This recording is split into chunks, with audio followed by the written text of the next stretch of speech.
In this episode, we share our best marketing tools list updated for 2023 with, of course, AI. Plus, countries are starting to ban ChatGPT.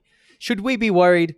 All that and a whole lot more in this episode of InboundBuzz. Welcome to the InboundBuzz podcast, your weekly jolt of all things digital and inbound marketing. Brought to you by redpandas.com.au. Now for your host and co-founder of Red Pandas, Moby Sadiq.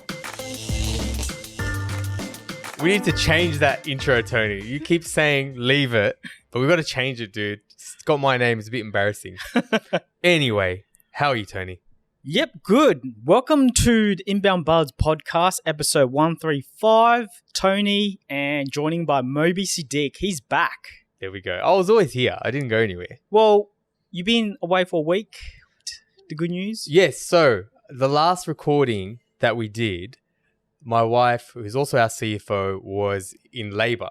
So that's how committed we are to this show. My wife was in labor. I recorded. I left. I was gone for about a week and back at work and, back at recording. So, yeah. I love it because, that last time we were recording, he was anxious, but he was like, no, I got to do the podcast. He was so committed, very committed. Well, the thing, because I've had kids, Tony's like, shouldn't you be at home? I'm like, look, dude, I've had two kids before. It's very early labor. I'm 15 minutes away from home. My wife told me, just go. So it was, just so people don't think I'm that married to my work. I'm a heartless wonder. but yeah, that's what happened. But yeah, I didn't say anything. I was like, oh, so Tony, let's go. And Tony's like, whoa, man, calm down. Like, dude, okay, I'll be honest with you. I'm sorry. The reason why I'm so anxious is I just got to go, But anyway, all good. We're here now. What do we got for our news bars? What's making news this week? TikTok introduces new paywall 20-minute video feature. Man, this is new for me as well. I think this is really cool. So TikTok they are releasing a paywall feature where, so as you know, on TikTok right now, you can have 10-minute videos. You can have up to 10-minute videos. They're reducing this paywall feature called series. And what that allows creators to do is have a paywall where they only allow people who will pay to have access to additional content, which will be up to 20 minutes long. And I think you can have 80 videos there. So there's so many user cases, right? It's like, say you're a business consultant and, you're creating content. You could have a paywall for your other content. Say you're a dancer and you want to have tutorials that are more in depth. You're a cook, whatever it is. I will say this is one of those things is do not get excited by this unless you're a content creator. You have to know how to do good content. You can't just go ahead and do this paywall thing. You're no one watches you and you're going to get money. So this is really good for creators who already have thousands of views. They have or tens and thousands of followers. They have a lot of views already. They have a bit of a brand presence. It's quite interesting. It's a weird one for TikTok because they're all about the interest graph, not the kind of social graph and the social graphs around following people. But I think it's cool. It's a great monetization strategy. And of course, they're going to take a clip of that too. Every time creators get paid, I'm happy. Yeah. There we go. The creator economy. Our second news buzz, great search engines you can use instead of Google. So for nearly over 2 decades, Google was the monopoly. If you talked about our search engine, you were laughed upon. It was a joke. Times have changed in 2023. I feel like now the market's open up and there's so much more than Google, right? There's been a bit of controversy with Bing coming in now with their new chat, new GPT style. Yeah. So it's interesting, Mobs. What do you think? Do you think now Google got to be on their back, on their tiptoes? Well, I mean, you were telling me about this, and also from your world in the paid media space. Everyone's always focusing on Google. But there's Bing. There's a whole bunch of others that you can share with us today. You can't keep your eye off the ball. Yeah. And at the same time, from an SEO perspective, I don't think it matters. If you optimize for really good SEO, that's going to help you with voice search as well. That's going to help you with other search engines as well. But I think from your world, the paid media world, it's very interesting. Yeah, because there's more channels to advertise on, more viewers. And I just find it interesting because, Google, man, look after us. Some channels won't let you advertise. So what else you got? I think you had a couple on your list that you like, other search engines. Yeah, there's one that came up, OpenVerse. So it's a copyright-free content, search engine. And the good thing about this is, as digital marketers, if you need images, if you need, whatever you need for your digital marketing campaign, you can go onto the search engine and not worry about angry artists or getting sued because it's all copyright free. That's that's what we love, right? That's cool. That's really cool. That's right. I mean, how many marketers have fallen prey to that? So you could, how does it do it? Like, is everything there copyright free? You can just use it for anything, music, anything? That's what they claim. That's so cool. let's, OpenVerse, that's really cool. Yeah. Nice So one. I'll probably start looking at that because I'm also, looking for free content to use, right? Our second one, U.com, an AI-powered search engine. You code, AI-powered coding assistant, and you write, AI writing assistant. So it's interesting. This is more about for developers to build apps and contribute. I think that's interesting. Have a look, see, if you guys like it. I find it interesting just having a look at that. You can write and do stuff. Bing, back to Bing again. I just feel like Bing is taking over. I hear from a few clients as well that we advertise on Bing Mobi, and they're like, man, we're getting a lot more search impressions now. We're getting a lot more, traffic. Impressions are going up. Yeah, it's interesting. So that's something to look for in the next year. Mm-hmm. I don't know if you remember, but Yahoo back in the days was pretty big. I don't know. Like, it became a content place, but so Yahoo's back as well? Yeah, kind of. Like it's got 11.2% wow. Shares of the search engine market. Wow. That's a fair bit, yeah. DuckDuckGo. Funny name, but I did use it in the past. I like it. Good for privacy matters. Look, I'm not going to lie. I've used DuckDuckGo when I want to watch like illegal streams of pay-per-view. Now, I actually do pay for pay-per-view, but you can't pay for all of them. Sorry, Dana White. So I didn't say it's UFC. It could be something else. But yeah, that's what I've used it for. But yeah, I mean, I use it all the time. It's good for privacy. It doesn't have ads. Doesn't have tracking. And there's a whole category of that. Yeah, there's a lot more out there, but that's just some ones that we found and we'll talk a lot about. ChatGPT and generative AI tool face legal woes worldwide. So I got to ask you, Tony, like, should we be worried now? Like, Italy has banned ChatGPT due to privacy issues. Where is this going? Like, what does this mean for people who want to use ChatGPT? Crazy, right? Because like we're all getting into this and it's interesting. We're all having fun. And now the governments want to come and maybe ban this because of privacy policy violation. There's an artificial intelligence act passing through in the European nations. They're worried about it with kids, under age 18-year-olds using it. Is it ethical? Does it help them? I don't know. What do you reckon as a parent? See, it's interesting, right? So literally 2 weeks ago, my daughter had to do a speech. She's 9 years old. She had to do a speech about, I think, multiculturalism or diversity or something. Right? It was about diversity. And we've got like a baby on the way. We've got a whole bunch of stuff going on. Like, Soph asked her, look, use ChatGPT, right? Use ChatGPT to write your speech. And she did it. And then what my daughter wanted to do was just use the speech. And Soph was like, 9-year-olds don't talk like that. Like how this has been spit out, they don't talk like that. So use your own voice. But it made her job so much easier. It's all about using the prompt. So I would say, no, like this is where it's going. It's like when people resisted the internet. Any technology that's game-changing, people resist it. You can't resist it.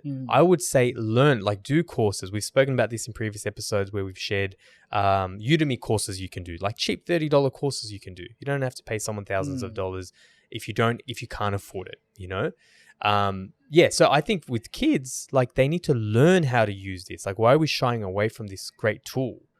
It's because you still need critical thinking for prompts. You still need creativity to know what prompts to use and when to use them. So don't fight it. What about the other side of privacy, collecting personal information, while it trains and learns? Do you reckon that's a factor? Like, I don't really care these days, honestly. I mean, it's one of those things. What are you going to do, right? Like if it's collecting, see, it's about value, right? Like most people don't mind it collecting your information if it's going to use that information to serve you better results later. Most people don't mind that. Yeah. Like that's okay, and why do we not mind that? Because we're getting value out of it. 100%. So do I want, my data being used against me for other things, or do I want my data to help me with my search?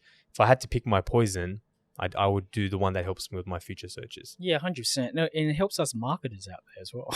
100%. Lucky last, Facebook adds video display elements to the marketplace listing. So for all you bargain hunters, that's always been on Marketplace looking for bargains. I do it all the time. Maybe I like looking for stuff. I don't like paying full price. I like to bargain. We spoke about negotiation 101. Facebook has now added those marketplace where it used to be images. Now you can add videos and upload it. So whatever you're selling or whatever the seller's selling, you can see the video view. I think that just helps take it. Yeah, trust. Cool. It's still, I mean, Marketplace isn't going to die anytime soon, so good on them. Yeah. They're evolving. So that's new, moving on better. That's it for our news buzz. Moving on, featured buzz, the best marketing tools for 2023. So this one's fun. People always ask us, they're always asking us what tool, what SEO tool, what this and that. And we've always had a bit of a list that we've shared. But in the era of AI, spoiler alert, this list has changed a little bit. So I thought we'd talk about that. But the first cab off the rank is SEO. So this by far is the one I get asked about most, once every couple of months. Usually it's SEMrush or Ahrefs. SEMrush or Ahrefs. One thing I'll say, SEMrush does some things better than Ahrefs, and Ahrefs does some, and that's how you say it, by the way. That's how I've been told you're supposed to say Ahrefs. Oh, is it? Not RFs. I said RF my whole life. RFs. That's what I've been told by someone at Ahrefs. I interviewed them once, so I believe that's how you say it. Anyway, so Ahrefs will do some things better than SEMrush, but by and by, net, SEMrush does more things better than Ahrefs does. Yeah. So it will have a domain analytics and competitive tool. So I love that where you can throw in yourself, or if your SEO isn't great, you throw in your competitors and you can see the other domain competitors. So not just the brands you think are competitors, but the brands that Google, and therefore they are your competitors, right? If someone's punching in something that you sell and something else comes up, or someone else comes up who you don't think is a competitor, they're a competitor, or at least bare minimum, they are an alternative. So it's great at that. Link building, great for that. SEO site audit. And by far, my favorite tool, and if it just had this, it would be worth the money, is the Keyword Magic tool. Oh, yeah. So what we use that for, so if I can give an example, is we've done this with a solar client of ours in the past, where we put in, solar panels. And then it starts giving you themes. It starts bucketing a lot of the keywords together. So price and whatever. So we use that to create content clusters. So we did 3 content clusters. One was LG Solar.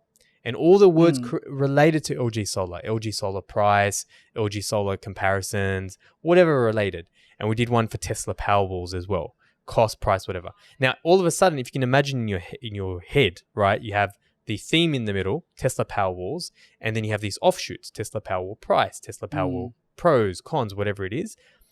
That becomes your content cluster page. So you talk about all the themes on that page. And then once that page gets heavy, you can start linking off to sub themes, and those sub themes can become their own pages. Anyway, it is a proven strategy. It works really, really well. I'd say it probably took us, I think, between 2 and 3 months per content cluster, but it meant the client was ranking 2 to 3 for a lot of the terms. Yeah, nice. In that content cluster. Yeah. Interesting. I haven't used Ahrefs, for a while, but the reason why I like SEMrush and we use it at Red Pandas is I think it also gives the advertising and the paid ads. SEMrush, I don't think Ahrefs does that. Yeah, I don't think it does. You're right. Yeah. Well, I haven't seen it, but yeah, the paid side is really, which overlaps with the paid tool for a section. But you're right, it does that really well. All right, I'll keep it moving because we've got a lot. Design, right? Now, Canva used to be one of those that real graphic designers, and I know your wife's a graphic designer as well, that they used to scoff at. Oh, Canva, that's real graphic designers don't use it. But these guys have invested so much. Honestly, they're disrupting Photoshop. They're taking market share away. There's so many things that it does really well. But one thing that I think is really cool, and I'm going to share my screen for this, is they've got this, they're getting into the AI game as well. Nice. They've got this text to image thing, right? So here, Tony, I put in a red panda using a laptop. And it's come up with these cute little red. And by the way, if you want to see the video version, go to redpandas.com.au/EP135. We on 135 now? Yes, that's great. EP135, and you can see what I'm looking at. But it's got these cute things. And I also did a red panda on a laptop drinking coffee. You can tell they've kind of stitched it together. It doesn't look exactly real or legit, but it does the part. It still looks fun. So Canva for sure. Absolutely Canva. What else I love those images. That's just us, coffee, laptop, working. Yeah, exactly. I wonder what starts happening when you start putting people's names. But the other one under the design section is Midjourney. Now, if you haven't heard of Midjourney, Midjourney is probably the premier AI tool in the graphic design space. But I want people to start thinking about it a little bit differently. Like a lot of the images, and this is definitely one of those where you need to know the prompts. And I'm going to share a tool with everyone today that will help you with the prompts. So you don't need to come up with the best prompts. So if you guys can't see this and you're listening to this, I'm going to read out this prompt that someone put into Midjourney and the images it gave. A photo of a stunning Arab woman who is visibly pregnant, radiating a glowing smile that accentuates her perfect teeth, standing in a white, bright kitchen. Hands behind her back, there's a table in front with a pitcher full of water, fruits on the table. The photo is captured in full resolution, presenting a realistic and vivid representation of the moment, 4K. Now, if you can see what I'm looking at, these images are absolutely stunning. Like, it blows my brain that these women that are on this thing, they don't actually exist. Like, wow, like this is like God mode happening here, right? It's kind of scary, right? But there's these women, like it's really graphic, visual, it looks real. Now, you and I were talking about this before, right? There's so many tools, and I want to address that a little bit later. But you know who this is useful for? It's if you're paying for iStock or big stock photos, and I believe that we do. I'm sorry, guys, your days are numbered. So who this is interesting for is those people. So I know the thing about tools, it's another invoice every single month. But if you're already paying for that, this could be something you should look at. 100%. Because now you don't have to dig. And like the amount of times, I don't need to do it as much anymore, but amount of times we've had to look for the perfect image. Where you can just write the prompt and it will create the perfect image. And it's unique. It's unique. Right. It's not stock. Well, it probably is kind of stock, but it's unique. It's not that meme of that I think she's like half Asian woman. There's like a meme of this half Asian woman, and she's used in every stock photo true. From dentistry to law to everything, right? It's not that woman. It's something else, right? So the other thing it can do, what people don't realize, is I've seen people even do infographics. Create me an infographic, and you have to put in the right prompts, of course.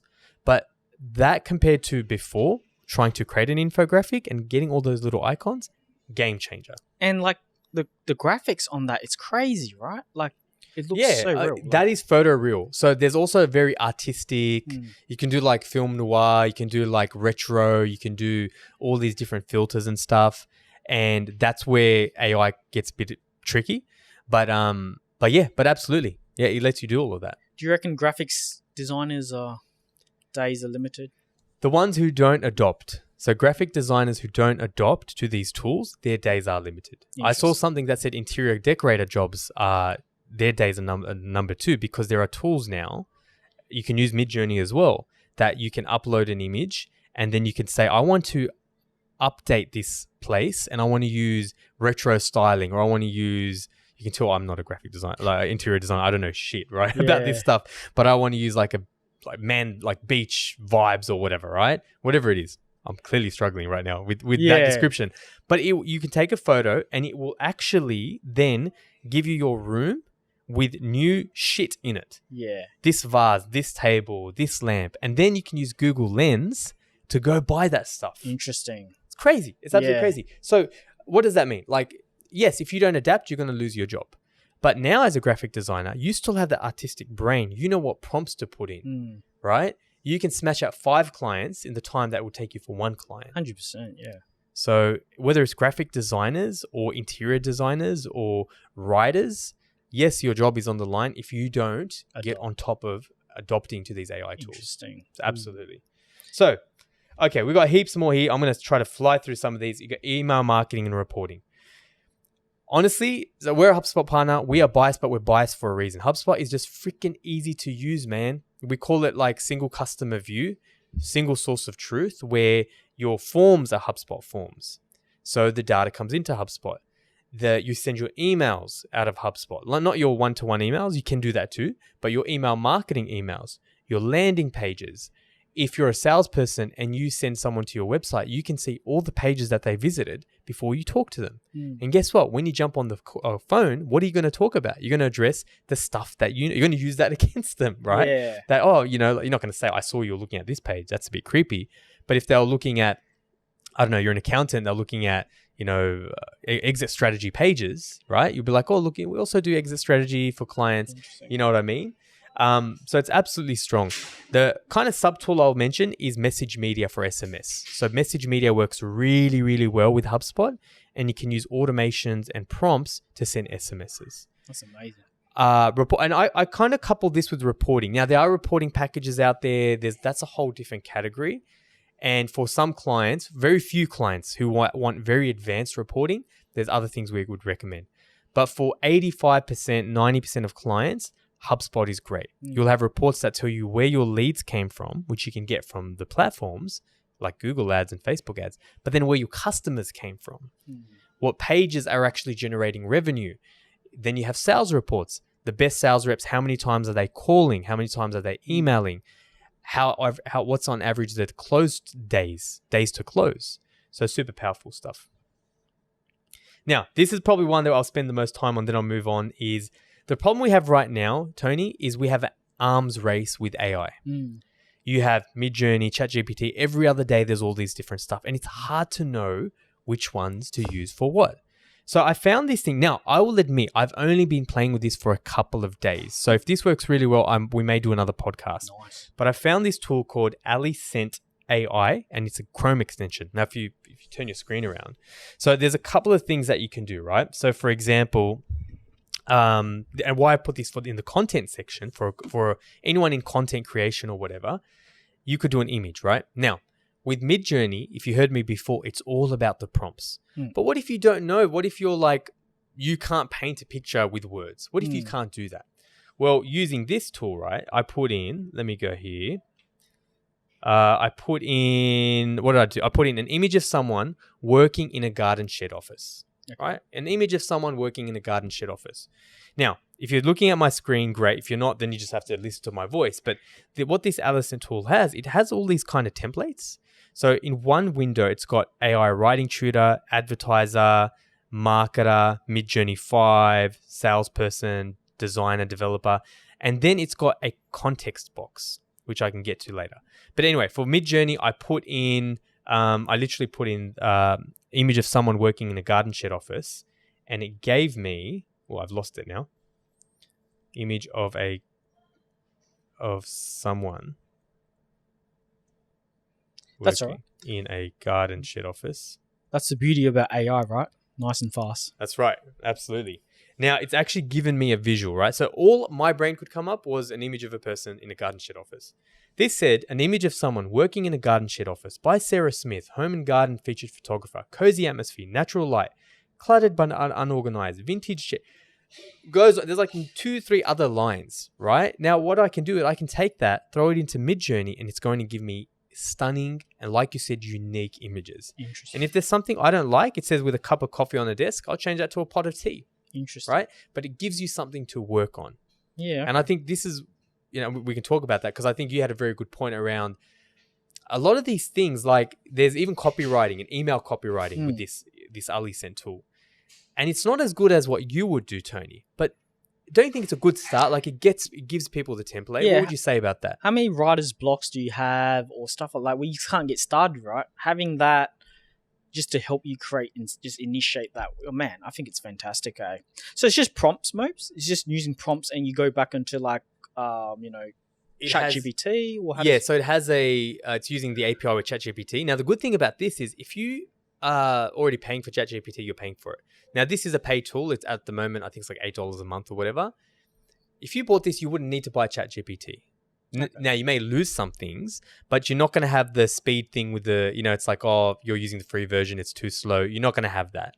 You're not going to have those limitations. So it is using ChatGPT's open API, and I believe it might be using some other APIs as well, because how else does it come up with the image prompts? But yeah.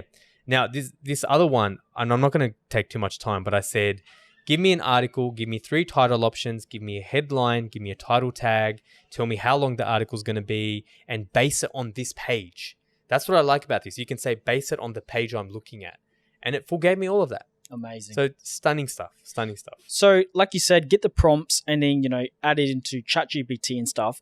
But like you say, it's just to start you off. Well, right? sorry, the prompts for you don't need to put it into ChatGPT. Oh, okay. The ChatGPT stuff you can just use. Oh, nice. The actual Outlook, the Chrome extension. Yeah, right. But some, yes, for the Mid-Journey, it will give you a prompt that you have to paste into Mid-Journey. But like you're saying, it's just to start you off, get you a good template, but still good stuff, right? Like, I think this stuff is like, if you just use it verbatim, that's dumb and stupid. But you use that, get your mind going, get those creative juices flowing, edit it. Like, I've used so many ChatGPT prompts for my LinkedIn posts, but I've changed every single one. Sometimes what it gives me is garbage, but it gives me something. Like, I just have writer's block, but I have an idea. Like, I want to write something around imposter syndrome, and I want to use it with a analogy of, I don't know, a broken teapot, something stupid like that, right?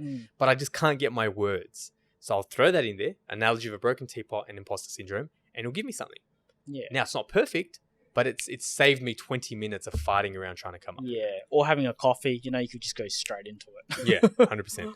These ones we'll just rattle off real quick. Video marketing. So Camtasia for computers, Adobe Premiere Rush for mobile. So now these are not Premiere Pro tools like our friends at AM Visuals use. This is just for marketers. You just want something quick and easy, quick and dirty. Camtasia for desktop, Premiere Pro for mobile, and you had Lumen 5 and InVideo for ads. Yeah, because even so, a few marketers don't know how to use Premiere Pro. It's still a little bit advanced for them, or Camtasia. I've used it before; it's a bit hard. A lot of marketers are moving on to like InVideo, Lumen 5. You can get quick videos. They're not like cinematic productions, but they'll get you the job done for Facebook ads, YouTube, and stuff like that. So I know a lot of marketers using it, for their campaigns and stuff. Yeah. And yeah, so I do recommend them. They're a little bit cheaper as well. So yeah, give it a go. There's stock images there. There's stock videos. There's all that stuff. Music, everything goes part of the package. So cool. All right, awesome. We move off of that into one of our favorite segments of the show. Can we fix it? Moby and Tony, can they fix it? Moby and Tony, yes they can. All right, so the first one I'll use, let's look at my screen here. We'll look at, now this is gonna be a little bit different, right, Tony? We're just gonna go in the ads library, and rather than look at one and look at, deeply that one brand as a case study, we're going to rapid fire go through a couple of brands on Facebook ads library. Yeah.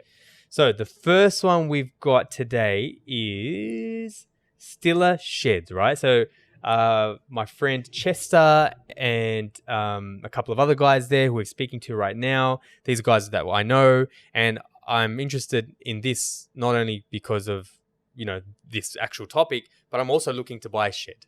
I'm looking to get a shed in my house because I have too many babies and I'm getting booted out of my office, right? So anyway, let's have a look at the ad.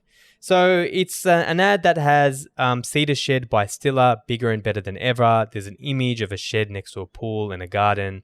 And look, it's okay.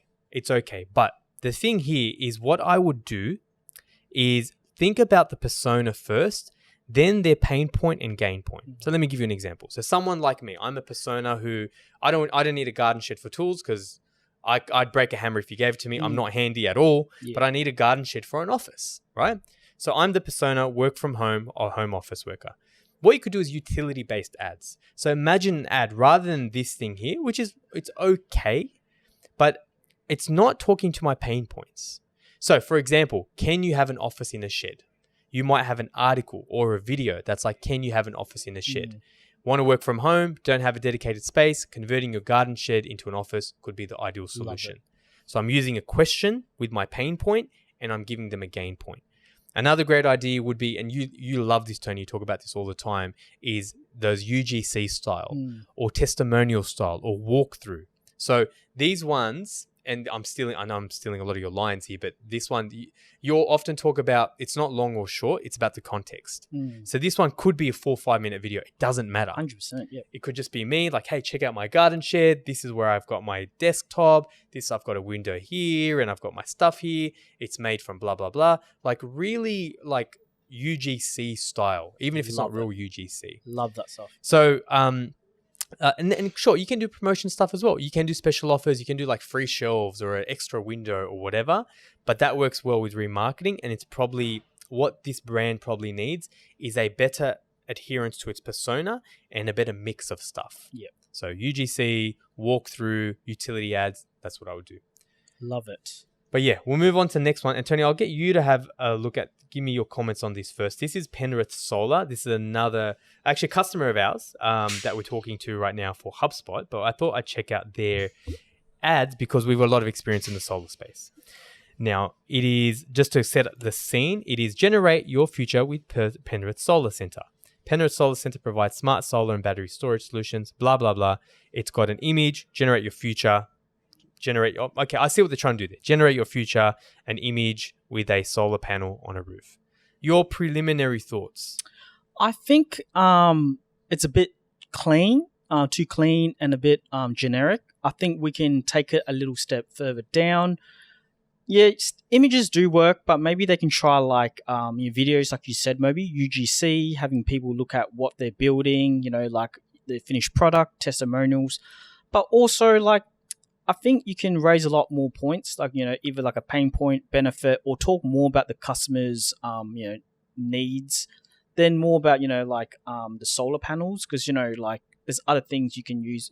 We've run some solar panels in the past, so we understand what's working. Bit of stories maybe can come into it, help out. It's a good marketing tactic. There's nothing wrong with the ad, maybe. I like it. It's clean and generate your future. There's a message, but let's take a step deeper. It can go a step deeper for sure. Yeah. So you're right. The ads that you're talking about, we did, like, what works really, really well in this space is things like calculators or quizzes. And you don't need to generate, you can create one yourself and code it. And, it's not that expensive, but it's still a dev cost. Or you can use things like Try Interact or Typeform. We've used Try Interact actually for the solar client. And we had like, what size solar system is right for me? So it takes your prompts, it asks you your electricity bill, whether you have an electric car, and then it gives you options. So you're right, like that stuff works really, really well. Now, my biggest pain point with this, Tony, is actually the landing page. So if you click on that, it goes to this. And it's like, guys, I say this with love and respect. Guys, you got to do better than this. You got to do better than this. There is a page, it's a contact details. I've got the address on the left-hand side. I've got request a solar proposal. And that's it. I got my contact details and request a solar proposal. If I click on request a solar proposal, it gives me a form. So I'm saying this because I love you. I love giving brutal feedback, but we can, like, you guys can do better than this. Absolutely. Yeah. I think what Moby said initially is like the ad is like get a quote and you go straight on. Let's warm them up. Let's add a quiz into it and just let the ad talk about the quiz. Maybe they benefit from a quiz, then take them to a quiz landing page, like Moby said earlier, because a lot of people are not aware. Yeah. Now, credit where it's due. This ad, Tony, I don't know if you saw this one. Yeah, that was good.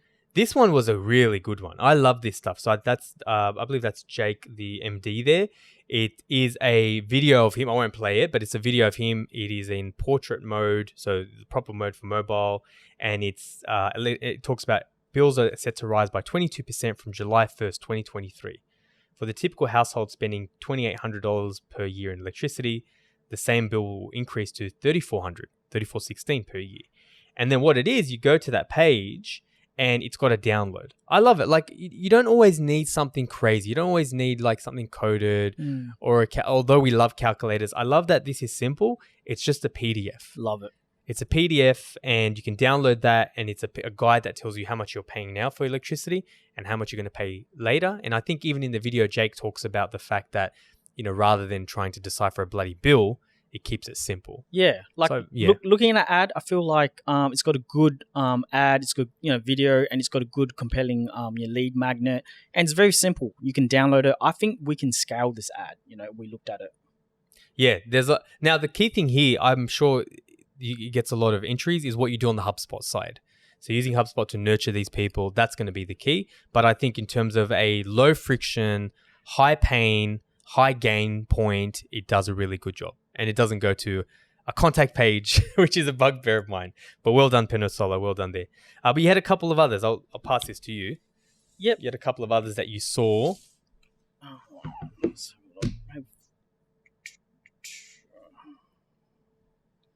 Okay. Okay, UCT Australia. So Can you just blow that up? Just make that bigger. yeah, I will. I know, even though it hurts my eyes, but So looking at this ad, I just want to say, A for effort, and you're on Facebook ad. That's a start, right? That's a good start. A lot of companies don't want to advertise on social media. This is a good start, but there was a lot, to improve on. So Tony is being very nice. He's being super, super nice, and I'm also being nice right now. This is an ad. It has about 17 courses in one image. Guys, you can do better than that. You can do better than that. It's like obtain nationally recognized qualifications. Course. Like, guys, no one is going to click this ad. Like it's not you haven't hit the pain point. You haven't hit the gain point. You haven't spoken about the persona. You're talking about RPL. You're talking about a bunch of courses, and then there's a childcare worker in the corner. I love the fact that it's got the childcare worker and it's got, the kid there as well. Have one just for that persona. 100%. So yeah. And secondly, a lot of people on mobile, right? They're not going to be able to read these little small, like font size. It's just too small to read. It's just like blurry. Absolutely. I didn't even mention that. There's so much going on there. So the 80% text rule, where it used to say don't have, or the 20% text rule, which used to be just have 20% of the pixels as text. Yep. That was made for people like you guys. With all due respect, because this is too much. You're just going way too much. One image, a little bit of text, one persona, one pain point, one gain point. And we do a lot of the RTO kind of ads. One message, one offer, one course. Just remember that one model. Make sure the model relates to the course. We don't want childcare with certificate for in disability or aging support. It's just That's right. That person doesn't care about those other things. Yeah. Now, if you say, they might say, you know what, but maybe we want to target women between this age that could do a bunch of stuff. You can make a persona, care careers, looking for an industry where you can care for people and nurture people. Childcare could be good for you. Aging support could be, but not this. But all right, let's move off. Okay. There's too much going on there. Maybe our last one today. This one by B1 Homes. First of all, StoryBrain framework. I was a bit confused if this was a home builder or if they were mortgage brokers or debt collectors. It's just, their message is pay out debts. That I had to read like 3 times. I didn't understand it. And then $4.99 a week. I thought it was a debt collection company. Yeah, exactly, right? So I think the messaging has to be a lot more clearer. Are you a home builder or your mortgage broker? Really bland in a way. Oops. This is why. No, this is why. Because when you click on it, it goes to a page, right? And it goes into Facebook. And it's like you say, maybe go to a landing page or, something a little bit better. Like how, see, if you're doing home buildings, maybe like more images of your house, your designs, a catalog, like a carousel. We can have multiple images and designs and, try to build a story or something, or like a video. These ones are pretty generic, and I think a lot of your viewers just don't understand the message, and you're probably paying a lot of money for advertising. Cool. There we go. All right, that's all we got time for today, team. Thank you so much for tuning in. Hopefully you guys got some value out of that. Be sure to like, comment, subscribe, do all those nice things that we want you to do, and we'll join you again for another episode of InboundBuzz. Thanks for listening to Inbound Buzz. Learn anything? Return the favor by spreading the word. Want to make your mark in digital? Need help with your digital strategy, inbound, and marketing automation efforts? Then visit redpandas.com.au and be sure to tune in next time for another Inbound Buzz hit.